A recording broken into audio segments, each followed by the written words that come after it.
السلام عليكم ورحمة الله تعالى وبركاته. كاين واحد الشعور اللي قليل اللي كيهضر عليه، هو انك تعيش حياة وانت عارف باللي تقدر تكون احسن، ولكن ما درتي حتى شي خطوة. كتفيق الصباح وعارف شنو خاصك دير، ولكن كتختار تهرب. كتقول مازال الوقت، غدا نبدا، غير اليوم نرتاح. ولكن في الحقيقة راك ماشي كتريح، راك كتهرب من راسك. كاين صراع خفي في الداخل ديالك ما بين جوج ديال الناس، واحد قوي منضبط عارف فين باغي يوصل، وواحد اخر خايف كيقلب غير على الراحة وعلى الاعذار. وكل نهار كيكون سؤال واحد: شكون فيهم غادي تربح؟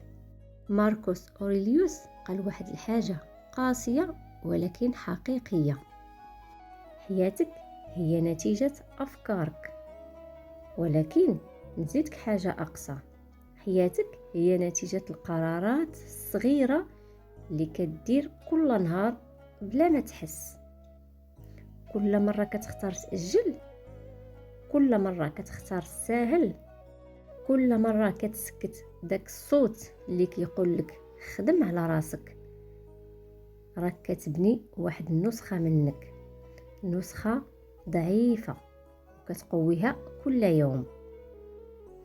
الحقيقة اللي كتوجع ماشي الظروف اللي موقفاك، ماشي الناس، وماشي حتى الحظ، راك انت.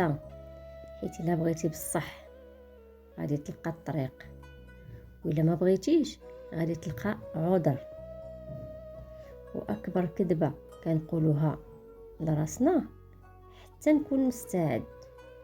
واش عارف شنو هو الاستعداد الحقيقي؟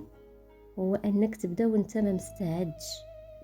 الانضباط ما كيجيش من بعد، الانضباط كيتخلق في داك اللحظه اللي كتقرر فيها تدير حاجه وانت ما باغيهاش. واش عارف اش من احساس هو الاخطر؟ ماشي الفشل، ولكن الندم.